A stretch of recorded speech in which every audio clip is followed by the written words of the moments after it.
Salut les amis, j'espère que vous allez très bien. On est très content de vous retrouver à nouveau sur Espoir Média pour étudier la leçon numéro 12. Et on est toujours dans cette école de sabbat des livres des psaumes.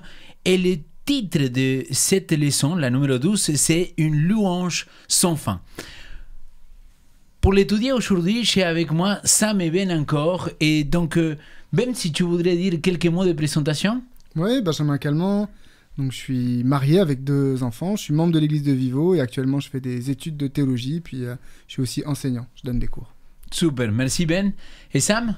Alors, Samuel Cunha, pasteur ici en Suisse, dans la région de Lausanne, marié avec Isabelle et papa de Diego.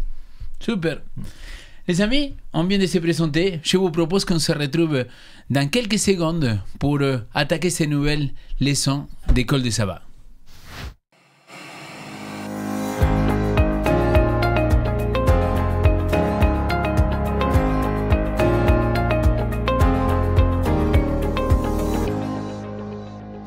Comme je disais tout à l'heure, le titre de ces leçons-là, c'est Une louange sans fin. Alors, j'aimerais vous poser une question pour commencer. Comment la musique des louanges influence votre vie spirituelle et votre état d'esprit? Je ne sais pas si vous savez bien ceci la question, mais je sais qu'on a déjà beaucoup discuté dans une émission qu'on fait tous les 3 ensemble, et que c'est 3 à la fois. Et on abordait même le sujet de rap, le rap chrétien. Et donc, si vous voulez, et pas que chrétien d'ailleurs, donc si vous voulez, vous pouvez aller la voir, vous pouvez taper sur YouTube 3 à la fois et vous regarderez. Et ma question c'est, comment cette vie des louanges, il peut influencer notre vie? Moi, ça m'influence beaucoup parce que la louange est beaucoup présente pendant ma journée. Alors, un truc que j'ai commencé à dire parce que moi je pensais que c'était normal, mais il y a beaucoup de personnes qui me disent « Ah, tu fais ça ?» Moi, j'ai jamais fait ça. C'est que dans mes moments de méditation avec Dieu, moi j'ai toujours des moments de louange aussi. Donc je chante, j'ai là aussi la possibilité de jouer des instruments, donc je fais ça. Et bien sûr, après, dans la voiture, dans les temps morts, quand je mets mes écouteurs, c'est souvent la musique chrétienne qui est toujours en force. Et pour moi, ça me donne vraiment un power, quoi. Je me sens porté quand j'écoute de la musique chrétienne. Ça m'aide vraiment dans ma vie spirituelle. Et Sam, juste une question. Nous deux, on dit souvent, c'est la question, c'est la chanson de moment, ma chanson préférée de moment. Quelle serait ta chanson préférée de worship en ce moment? En ce moment-là, peut-être Vase d'argile de Hillsong. Ouais. Ah, cool. Ouais. Super. Ben? Ouais, alors moi pas quelle est ta chanson préférée, tu répondrais après, mais... Ah, faut que je réfléchisse. Voilà. Moi, je suis quelqu'un d'assez intellectuel et ceux qui me connaissent savent qu'il faudrait pas me faire chanter devant un micro, c'est risqué pour le matériel. Mais la louange, c'est très important pour moi et même c'est que ça a eu une influence dans ma conversion.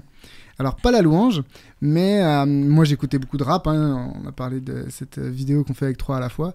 Et le jour où je me suis converti, vraiment, ça c'est un souvenir que j'ai très fort. Le jour où je me suis converti, j'écoutais une artiste de rap et qui a dit cette phrase « Changer le monde commence par se changer soi-même ». Et cette phrase, elle s'est mise à résonner dans ma tête. Cette chanson s'est mise à résonner dans ma tête.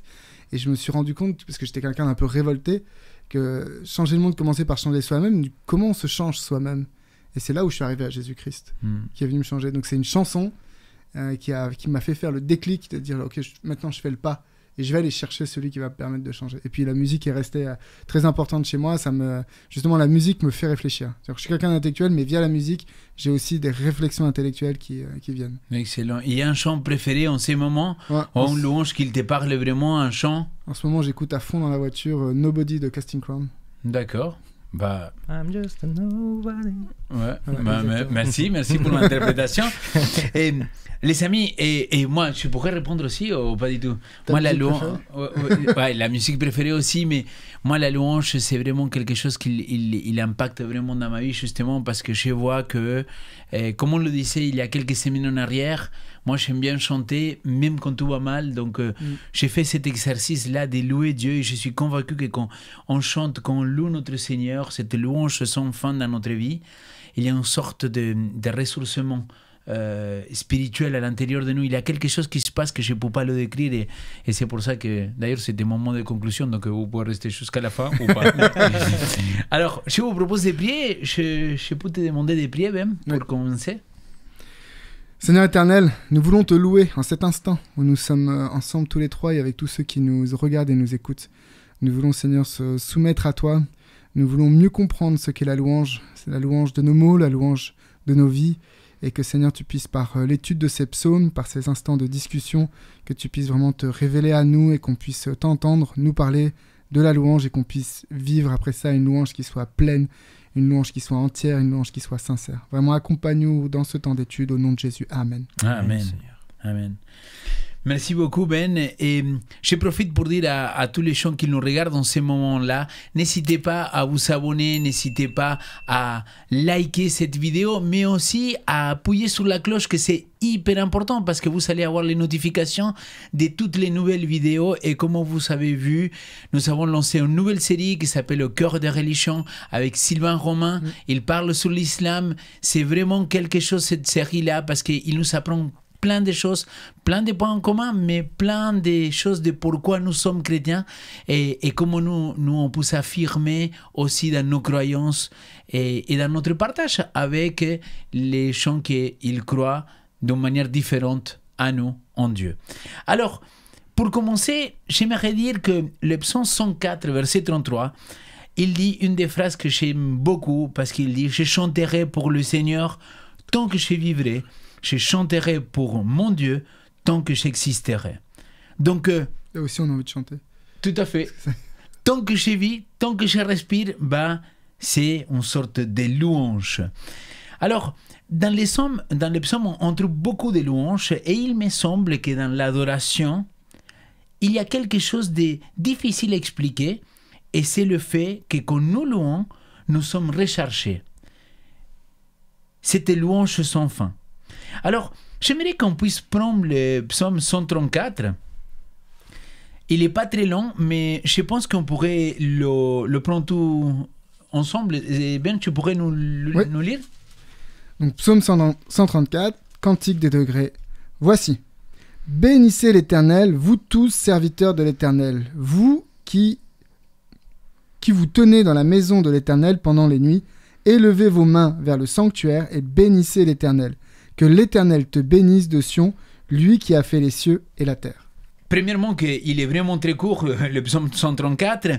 Et deuxièmement, quelle est l'adoration qu'il est offerte ici, Ben? À quoi aboutit cette adoration du Seigneur?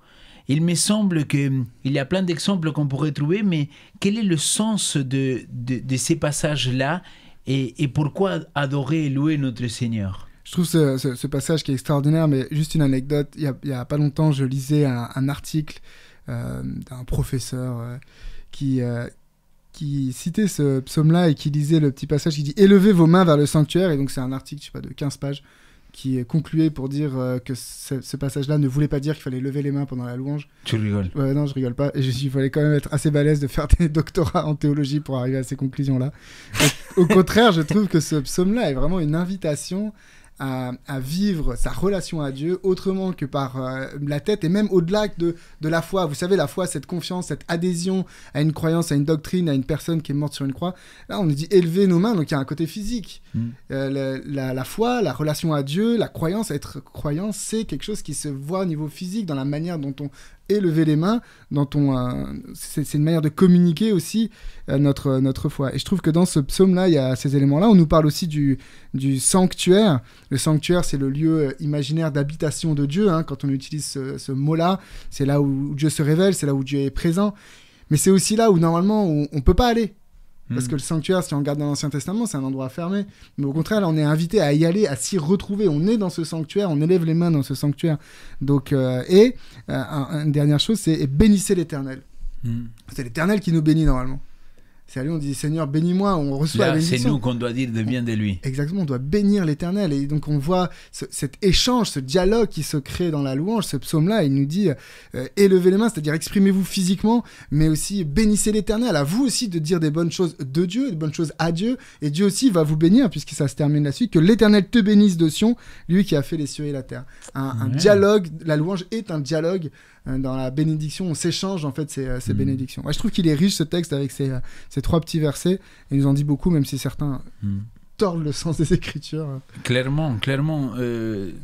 Sam? Oui, quand on préparait ça, dans cette question, tu avais dit une autre chose aussi, c'était quelles autres formes d'adoration on peut avoir. Tout à fait. Et moi, je me suis dit, c'est vrai que ce que Ben vient de dire, le fait de lever les mains, c'est pas pour tout le monde une forme d'adoration. Et je pense que dans la Bible, il y a encore plein d'autres trucs qu'on ne considère pas comme une façon d'adorer Dieu, mais qui sont bien écrits sur la Bible, notamment le silence, l'applaudissement, applaudir Dieu, le jeûne, donner des offrandes. C'est des façons de louer Dieu, mais à une qui est un peu cachée et que j'aimerais un peu dévoiler très rapidement. Quand Benjamin il a lu, et le titre du psaume c'était quoi? C'était psaume de degrés, c'est ça? Cantique des degrés. Les degrés. En fait, ce qui est écrit, c'est un cantique de montée, comme s'il y avait un escalier avec différentes Degrés, marches. c'est ça que ça veut dire, ouais. Exactement. Donc, c'est des psaumes en fait qui ont chanté dans les pèlerinages. Comme vous savez bien, il y a 3 fêtes juives où on monte à Jérusalem, donc Pâques, Pentecôte et Tabernacle.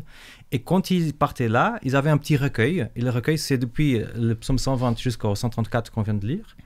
Et là, si vous regardez, c'est des petits psaumes avec des petites chansons, petites choses à réciter qui chantaient pendant le pèlerinage. Une des choses que j'aimerais aussi dire, c'est que c'est une façon de louange qui est un peu étrangère à nous, adventistes, c'est le pèlerinage. Pourtant, pour les juifs, c'est quelque chose de très, très, très important. Et ce texte qu'on vient de lire s'en sert justement en ça. Enfin, le pèlerinage à Collonges, le pèlerinage... Non, c'est pas ça. Non, mais l'idée d'une marche avec le Seigneur. Ouais, c'est vrai. Ouais. Tu vois, tu quittes l'endroit où tu es, tu vas marcher, tu fais une activité physique, mais Tu cette vas cheminer, activité, quoi. exactement, mais tu invites Dieu pour se promener avec toi.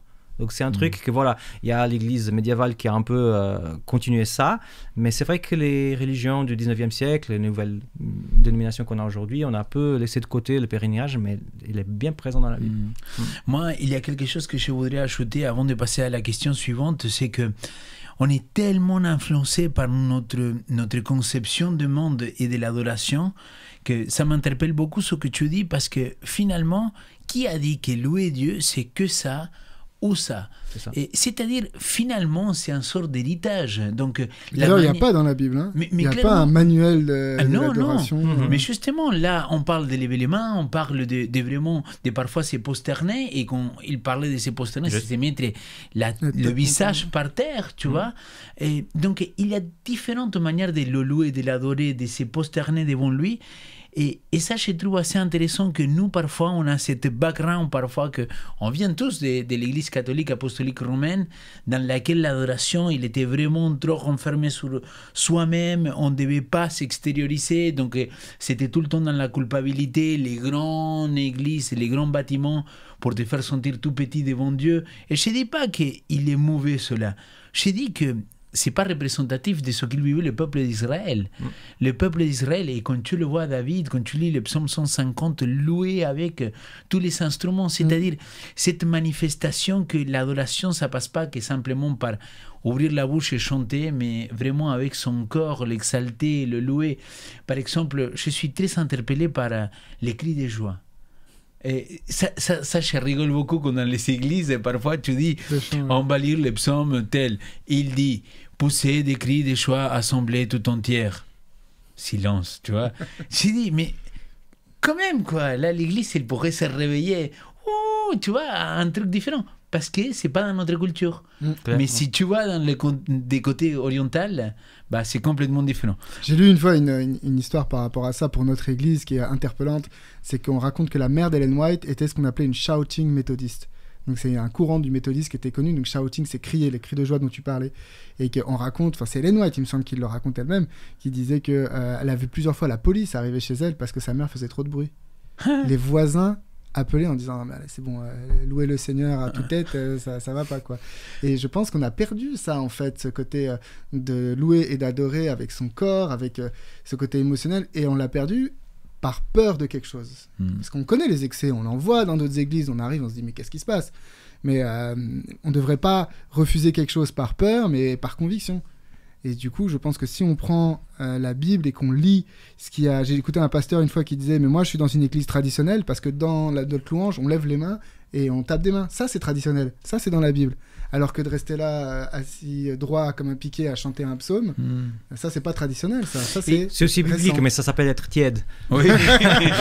Non, mais en même temps, tu vois, je ne veux pas imposer ma manière de louer à Oui, tout à fait. l'autre. Mais je ne veux pas non plus que l'autre. Et il y a des excès, il ne faut m'impose. pas nier qu'il y a des Bien excès. sûr, Bien sûr. Mais je sûr. pense qu'il y a une théologie de l'adoration à penser. Il faut que chacun, je pense, avec ce genre de psaume et tous ceux que tu as dit avant, il me semble ils évoquent ces choses-là, à repenser notre manière de le louer telle que la Bible nous l'enseigne et pas telle que moi j'ai peur d'eux ou on m'a enseigné que, mais de se dire vraiment, c'est pas la tradition qui définit la louange, c'est la parole de Dieu, quoi. Amen, amen.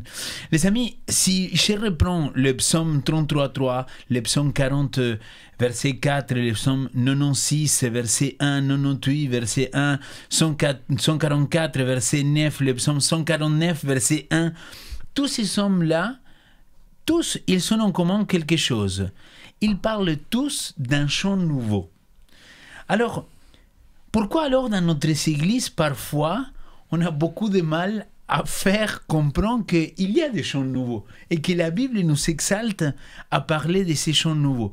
Alors, je veux que personne ne se fâche avec moi, mais c'est vrai que généralement dans la francophonie... Mettez dans les commentaires que vous n'êtes pas content. Peut-être, si vous n'êtes pas content, vous pouvez me le dire, je vais l'accueillir avec grand amour, mais c'est vrai qu'on fait souvent une grande sélection de j'aime aujourd'hui dans quelques églises nouvelles, mais c'est surtout sinon hymne louange et DLC, et à partir de là on ne doit pas sortir. Quelle est cette idée-là, Sam, d'un chant nouveau? Alors, ça va être un peu long comme explication, mais je vais essayer de donner mon maximum. Je suis en train de lire un livre qui parle de la dopamine. Je suis en train de lire à cause du scrolling, donc ce phénomène qu'on a aujourd'hui d'aller dans les réseaux sociaux et de regarder jusqu'à que ça soit à 2h du matin. Et en fait, il y a quelque chose qui se passe dans notre cerveau qui explique aussi pourquoi on est fermé à des nouvelles musiques et on apprécie plutôt des anciennes musiques. En fait, à chaque fois que j'écoute une musique, j'ai une expérience sensorielle. Il y a quelque chose qui se passe dans mon cerveau. C'est-à-dire que quand j'écoute une musique et cette musique m'apporte du plaisir, c'est la dopamine qui est générée dans ma tête. À chaque fois que la dopamine est générée à cause d'une chose, c'est un peu comme si moi je marchais sur l'herbe. Okay. Le fait de marcher sur l'herbe ou sur la pelouse, ça fait un petit trace visible après plusieurs passages. Et c'est quand je continue à passer, au bout d'un moment, il n'y a plus d'herbe, il y a la terre, donc tu as un petit chemin. Donc en fait, quand on a écouté une musique pendant toute notre vie, il y a des petits sentiers qui ont un nom spécifique, certainement quelqu'un qui est dans la biologie pourrait dire, en anglais on dit neural pathway, donc un sentier neural, qui font que la personne, quand elle est dans une situation, elle a un accès plus facilement au plaisir. Maintenant, on a un souci. C'est que l'endroit où, dans notre cerveau, est généré le plaisir, c'est aussi l'endroit où est générée la douleur. C'est-à-dire que si tu as toute ta vie, tu as cherché du plaisir avec un type de musique et tout d'un coup, on te met une musique que tu n'es pas habitué, tu sens une douleur. OK ? Et c'est ça que beaucoup de personnes expriment quand on a une musique qui est, par exemple, une musique qu'on connaît tous, mais qui est jouée d'une façon différente. Okay? C'est ça ce que la personne se sent habitée. C'est son cerveau à dire « Ah non, c'est pas ça que je m'attendais. Je m'attendais à ce que je suis habitué. » C'est pour ça que pour l'être humain, c'est tellement difficile d'écouter un chant nouveau. Il y a aussi une autre chose, c'est le contexte. La musique apporte un contexte. Par exemple, Richard Wagner, donc le compositeur que vous connaissez certainement, il a été un compositeur du 19e siècle, allemand. Il a beaucoup influencé la pensée du temps de la Deuxième Guerre mondiale, donc l'Allemagne nazie et tout ça. Et lui-même avait écrit des essais antisémitiques. Il y a beaucoup de personnes qui ont une origine différente de la nôtre, qui sont juifs, que juste le fait d'écouter Richard Wagner, ça le fait... des boutons. Exactement, ça le fait une colère.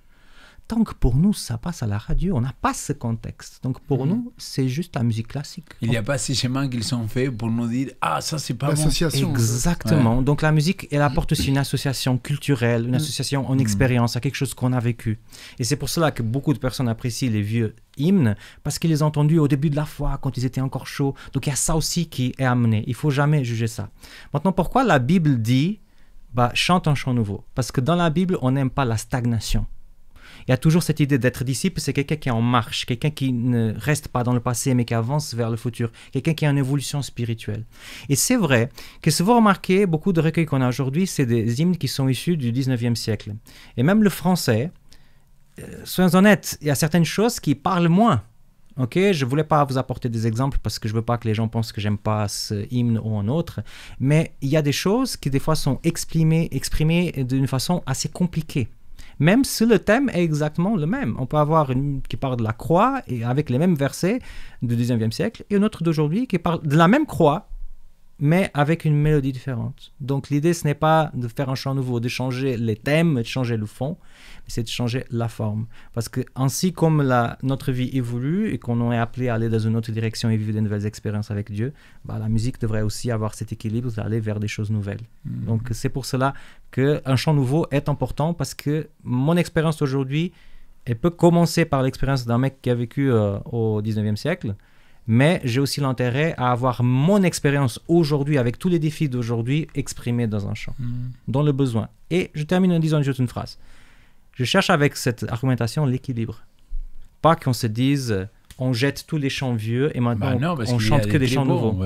Exactement, c'est pas ça. C'est juste que j'ai cette façon de parler parce qu'on n'est pas dans l'équilibre. Il devrait être dans l'équilibre entre les vieilles choses et des bonnes choses. D'ailleurs, il y a même une parabole dans le Nouveau Testament qui parle de ça. Ouais. Pardonnez-moi pour la longueur.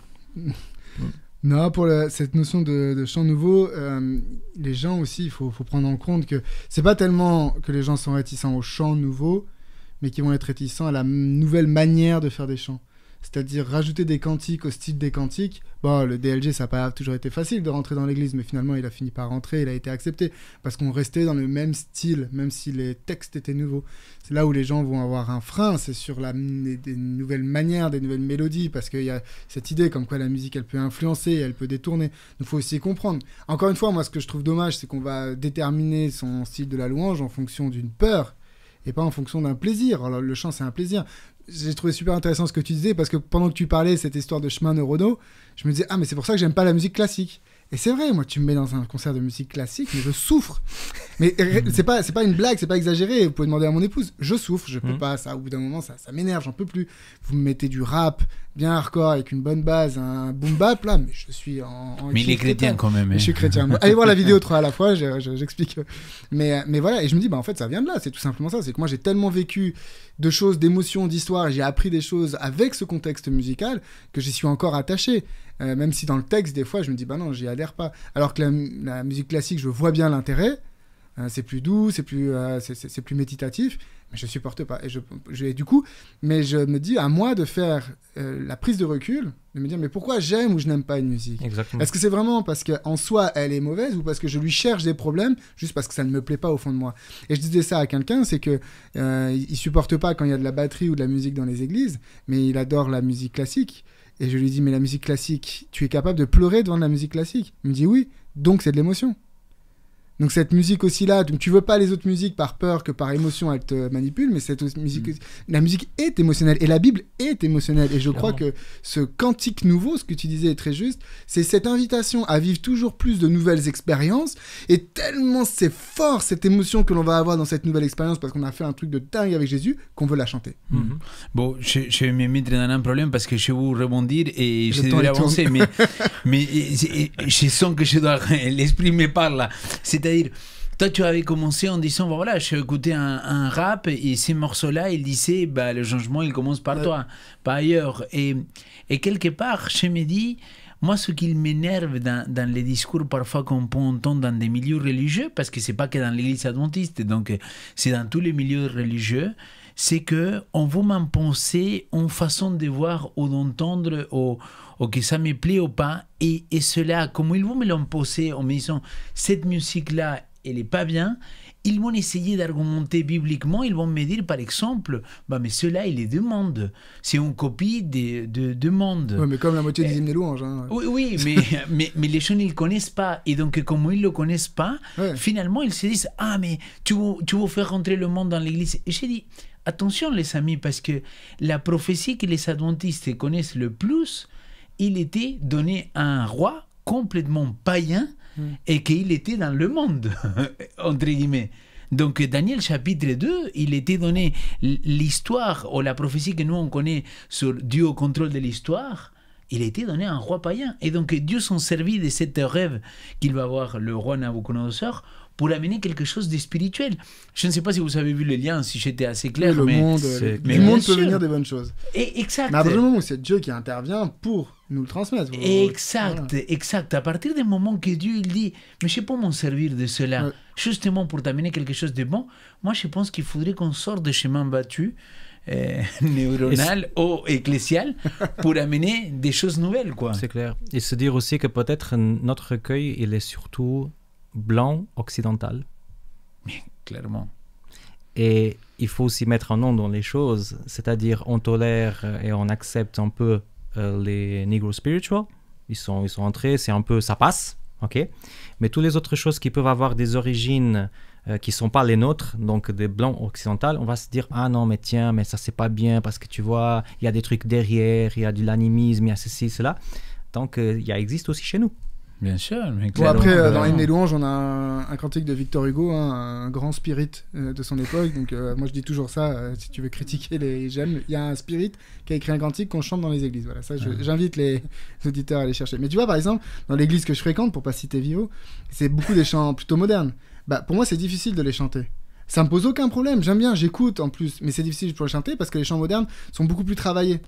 Et du coup, quand tu sais pas chanter comme moi, bah c'est plus compliqué de saisir le rythme, de saisir les musiques. Alors que les hymnes et louanges, c'est très simple en termes de rythme, tu t'adaptes très vite. Donc j'aime beaucoup les hymnes et louanges parce que je peux les chanter. Mais je prends plaisir dans les deux. Voilà, mais ces communautés que tu viens de citer, et il y a quelques samedis en arrière, on a chanté Exactement. aussi Ouais, un hymne exactement. et louange en chez tout seul, tu vois. Ouais. Donc on n'est pas, et c'est ça l'importance, de ne pas rester dans un cadre De prendre du recul. fiché, voilà, Et de rechercher dans la Bible. Tout à fait. Et de pas s'interdire. La Bible, elle a, moi je pense qu'il y a cet appel dans ce chant nouveau à toujours chercher à exprimer cette relation dans le chant, dans l'émotion, ne pas avoir peur de l'émotion. Il faut qu'elle soit cadrée par la croyance, par la doctrine. C'est pas l'inverse qui doit se passer, mais il faut pas avoir peur de vivre une émotion en relation avec le Seigneur. Quand on Bien parle sûr. d'être amoureux, d'être à fond, David, voilà, qui se lâche et puis qui se met à danser, c'est parce qu'il était pris aussi par l'émotion, par les tripes. Ouais. Bien sûr. Alors, Je les pense que amis. tu peux carrément fermer là l'école de Savoie. Oui, oui, clairement.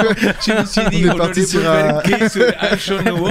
Et d'ailleurs, les spectateurs, on est en train de préparer Espoir Média un chant, une série de chants, que c'est tout un projet qui s'appelle Chant Nouveau, pour amener des nouveaux chants dans notre chaîne YouTube, mais aussi dans notre fédération, et que, évidemment, c'est pour partager avec tout le monde.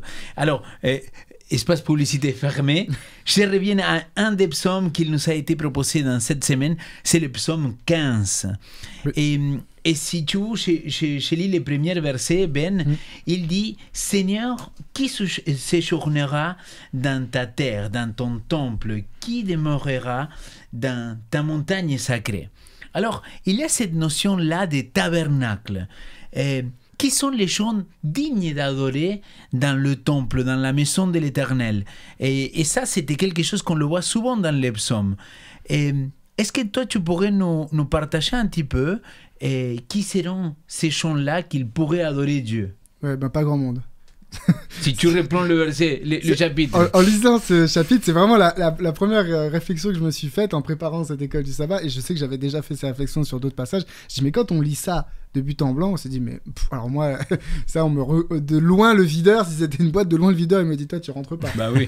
et je sais pas qui, à part peut-être Jésus, peut arriver là et dire, ouais, c'est bon, ça me concerne, là, je me retrouve. Et du coup, je pense qu'en fait, ce psaume, il faut pas le lire comme la liste de l'état à atteindre, mais comme une promesse. Oui. En fait, il dit, toi, tu veux vivre la vie éternelle avec Dieu, Dieu va faire ça de toi. Si toi, tu es un adorateur de Jésus-Christ, Dieu va t'amener à cet état-là.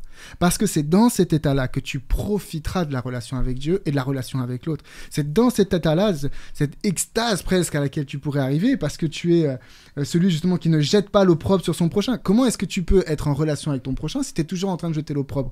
Mais le péché est en nous, hein. Paul nous le dit, c'est pas moi qui le fais, c'est le péché qui est en moi. Donc Dieu s'engage, par la présence de son Esprit Saint dans ta vie, à venir enlever cette attitude que tu as de jeter l'opprobre sur ton prochain, pour que tu puisses te retrouver avec ton prochain en train de louer Dieu dans son sanctuaire. Donc je pense que, et j'invite les auditeurs à relire ce psaume-là en se disant, ce n'est pas une exigence, ce n'est pas une liste d'exigences de la part de Dieu, c'est une promesse de ce que Dieu va faire dans notre vie.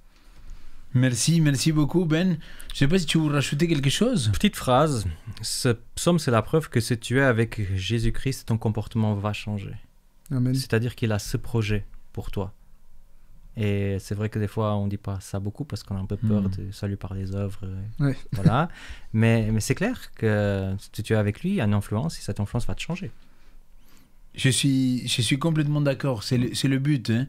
Et d'ailleurs, toutes les phrases qu'il dit, c'est au négatif. Donc, il ne dit pas c'est lui qui fait les bonnes choses, il va le mettre tout au négatif. C'est lui qui ne fait pas ceci, c'est lui qui ne fait pas cela. Mais dans le but de dire, mais si tu es avec l'esprit, tu laisses l'esprit te guider, bah, tu ne feras pas tout ça, quoi.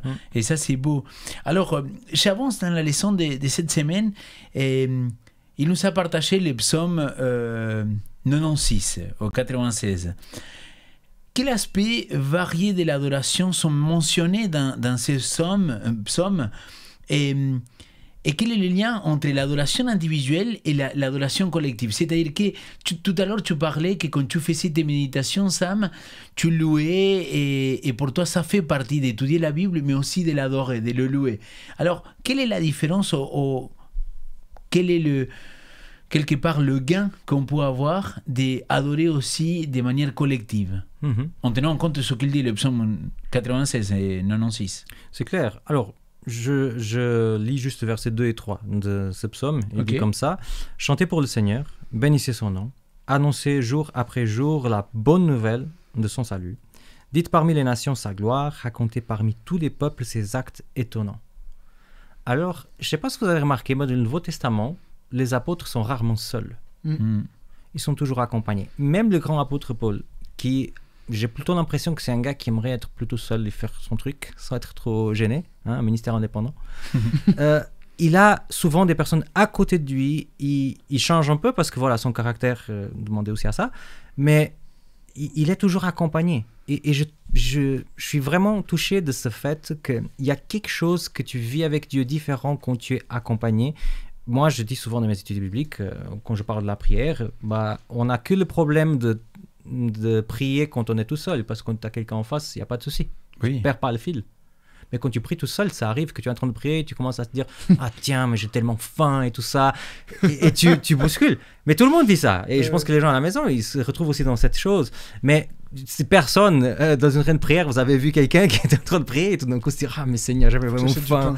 Ouais, tu vois, ça n'arrive pas. Parce que quelque part, quand on est ensemble, c'est qu'il y a une puissance de plus. Et le texte dit clairement que cette puissance sert aussi à annoncer la bonne nouvelle. J'aime trop que l'homme parle de la bonne nouvelle, tu vois, quelques siècles avant.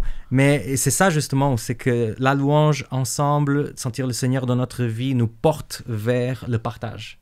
Amen. Ça ne peut pas se faire différemment. Amen, amen, amen. Je ne sais pas si tu veux rajouter quelque chose, mais c'était très bien résumé. Non, parce que justement... J'essaie de raccourcir puisqu'on a mangé beaucoup au début là. Non, mais t'inquiète pas, ça c'est... Mais je crois vraiment à cette idée, ce qu'on appelle corporatif, le côté communauté, et je crois que le chant est un des meilleurs moments où on peut le ressentir. On chante dans une salle vide où il y a une personne qui chante et tu rentres. En concert, quand le public se met à chanter, on voit des chanteurs qui n'ont plus de voix, qui pleurent. Il y a cet échange qui se fait quand tu as une foule qui chante. Mais sur le terrain de foot, quand tu vas supporter ton équipe, c'est... Mais imagine alors, je ne connais pas un jeune qu'il a été dans des congrès, qu'il avait plusieurs personnes qui ne te disent pas waouh, ce que c'était chanter cet hymne louange. Et tu vois, c'est un hymne louange vieux cantique, mais le chanter à 2000, voilà, à 2000, 3000 personnes, ils se disent ça, tu te transportes dans le ciel. Quoi. C'est clair. Alors, mais justement, et peut-être pour commencer à conclure, il avait une des sujets qu'il était abordé, c'était par rapport au psaume, par exemple, 40, versets 7 et 9. Et le verset 7, il commence en disant « Tu n'as pas pris plaisir au sacrifice ni à l'offrande ». Donc, il parle qu'il y a parfois des offrandes, des sacrifices, des louanges, j'aimerais dire, d'adoration, qu'on pourrait offrir à notre Dieu, et que le Seigneur, il n'est pas content avec cela. En tout cas, il y a d'après ce que le texte il dit, des sacrifices qui ne sont pas en accord avec le cœur de Dieu. Comment on pourrait voir ça? Quelles seraient ces adorations, ces louanges qui ne sont pas en accord avec Dieu? Justement, on disait tout à l'heure en commentant le psaume 134 qu'il y avait plusieurs moyens d'adorer. Et moi, l'invitation que j'aimerais faire, c'est que notre vie soit une vie d'adoration. Amen. Il y a un moment Jésus qui dit que en voyant nos bonnes œuvres, les gens vont glorifier Dieu. On n'est pas dans le mot adorer, mais on est dans la même idée, même état d'esprit. Et que notre vie, par ce qu'on fait, par ce qu'on dit, par les choix qu'on fait dans notre vie, par la manière dont on se comporte en société, on soit justement une adoration. Et je pense que ce que dit ce passage-là, c'est que justement, Dieu, il s'en fiche complètement qu'on respecte une recette qui nous dit, tiens, tu prends l'agneau, tu le mets dans cette position, tu l'égorges, tu enlèves ceci. Si derrière, il n'y a pas une vie sacrifiée, sa propre vie. Et je pense que c'est pareil pour la louange. Dieu, il s'en fiche qu'on a fait la bonne note de louange ou qu'on a chanté plutôt un hymne louange au lieu d'un j'aime ou je sais pas quoi, si dans notre vie, on n'est pas dans une vie de louange. Et je pense que c'est ça que signifie ce texte, de dire, moi je m'en fiche de vos sacrifices physiques, ce que je veux, c'est le sacrifice de ta vie. Et le sacrifice physique que tu fais ne doit être que le prolongement matériel de ce que tu vis avec moi au fond, quoi. Romains chapitre 12, il le dit très clairement. Vous vous rappelez donc changer voilà, ne vous conformez à ce monde et ce monde-ci, mais soyez métamorphosés, transformés, et que votre corps tout entier soit un sacrifice vivant, comme tu le disais. Sam? Alors, il y a beaucoup de personnes qui prennent ce texte pour dire que Dieu n'a jamais demandé des sacrifices. Ouais. Ce texte et d'autres. On retrouve plusieurs fois cette expression. C'est clair. Je ne veux pas me positionner là parce que ce n'est pas le sujet. Je pense que ce sujet-là, avec ces textes, nous éloigne de ce que le texte veut dire, en fait. Le texte veut dire exactement ce que Benjamin vient de dire, c'est-à-dire qu'aujourd'hui, on n'a plus de sacrifices. Mais on peut avoir le même état d'esprit que les gens, quand ils rendraient ces sacrifices, ils avaient. C'est-à-dire que tu fais la forme, mais il n'y a aucun fond. Et le sabbat, par exemple, les cultes. Par exemple, ouais. Ou alors suivre une procédure, mais... C'est clair, il y a ça. Moi, j'ai pensé par rapport à moi, où est-ce que j'ai déjà vécu ça, c'est-à-dire des formes sans aucun sens, et je l'ai déjà vécu dans ma méditation personnelle. Je sais que de temps en temps, il faut que je change complètement la façon dont je fais ma méditation personnelle, parce que ça devient un rite. Routinier, ouais.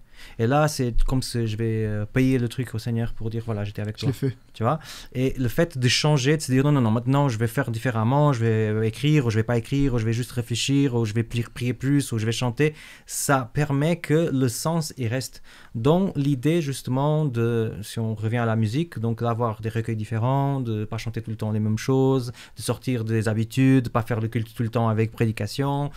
Tout ça, ça peut nous déboussoler parce qu'on est habitué à quelque chose et voilà, on attend qu'on fasse d'une façon et on fait de l'autre. Mais finalement, c'est un gain pour notre spiritualité. Et on voit que même Jésus, tu trouves des textes en qui il se dit, et tard le soir, il est allé prier, il a prié toute la nuit. Il y a d'autres qui se disent, et voilà, le matin, il s'est levé tôt, il s'est éloigné et il est allé prier. Même Jésus avait des trucs différents, parce que quelque part, lui, peut-être qu'il était habité par la même chose que nous, il avait besoin aussi des choses différentes. D'échanger. Les amis, merci, c'est un plaisir d'échanger de tout ça avec vous, mais le temps, il avance très vite, et j'aimerais partager une citation que c'est un petit peu la conclusion, en tout cas, de mon côté, et après je vous donnerai la parole. Donc, Ellen White, il a écrit dans Le Meilleur Chemin, la page 101, et ne considérons jamais son service comme un labeur déprimant et angoissant. Adorer le Seigneur et travailler à son œuvre devrait être pour nous un plaisir. Et j'aimerais peut-être vous demander un mot de conclusion. Comment faire pour que la louange sans fin, pour que l'adoration sans fin, il puisse être un plaisir dans notre vie et pas une obligation? Alors, pour moi, c'est l'adoration arrête d'être un moment dans ma vie, un point dans ma vie, et ça devient mon style de vie. Parce qu'on peut se dire l'adoration c'est samedi matin, ouf, t'es un peu à côté de la plaque. Parce que l'adoration ça doit être un style de vie, c'est-à-dire je vis en adoration par rapport à ce qui est autour de moi. Et finalement, il y a un truc qu'on dit souvent, quelle est la chose plus belle que tu peux donner à Dieu? Et la réponse typique c'est le don de soi, tu te donnes toi-même. Ok, mais qu'est-ce que ça veut dire ça? C'est quoi se donner à Dieu? En fait, j'écoute des fois des podcasts qui parlent de la performance, c'est un truc qui m'intéresse beaucoup, et ils disent que l'actif plus précieux qu'on a, c'est le temps. Amen. Donc, si tu veux donner le meilleur don de toi à Dieu, cette idée de le don de soi, c'est ton temps en fait. Amen. Tu vois, si tu as une journée de 24 heures, tu travailles 9 ou 10 heures par jour, tu as tous les repas, tu as ton hygiène, tu as tes amis, tu as le scrolling, tu as Internet, et au milieu de tout ça, tu consacres 5 minutes à Dieu, Tu peux être en louange à fond dans ces 5 minutes, mais quelque part, ton choix de temps pour Dieu est en train de montrer quelle place il a dans ta vie. Clairement. Donc, l'idée de l'adoration, c'est vraiment, en tant que style de vie, c'est vraiment que le Seigneur il puisse toucher toute notre vie et que vraiment, dans tous les moments, on puisse l'avoir présent et lui donner notre temps, que c'est l'actif plus précieux qu'on peut donner à quelqu'un. Merci Sam, merci. Ben? Moi, je reviens sur ce que j'ai dit plusieurs fois au début, cette idée qu'il ne faut vraiment absolument pas que notre choix d'adoration, notre choix de louange, la manière dont on loue, soit motivé par des peurs. Peur de mal faire, peur de déplaire à Dieu, surtout pas. Au contraire, il faut que ce soit motivé par le plaisir d'être avec Dieu. Amen. Et lisez vraiment les psaumes. Vous voyez aussi les injonctions qui sont faites avec la manière dont les gens vivaient le psaume, l'émotion qu'il y a derrière, et de rentrer dans cet même état d'esprit, mais de chasser la peur au nom de Jésus. Amen. Pour vivre un instant fort, quoi. Amen. Les amis, merci beaucoup de tout ce temps-là qu'on a un peu partagé ensemble. Moi, je m'adresse à vous maintenant. Je voudrais vous dire plein de louanges pendant toute la semaine, pendant votre vie, que vous puissiez être vraiment un être qui adore jour et nuit, dans tout temps, dans toutes circonstances, notre Seigneur. Jésus revient bientôt, les amis. Amen. Et je suis convaincu que nous devons être dans cet état d'esprit pour prendre plaisir de louer et d'adorer notre Dieu jusqu'au jour qu'il revient. Je vous dis à la semaine prochaine, c'est Eric avec une autre partie de l'équipe qui va conclure l'école de sabbat. À très bientôt. Ciao.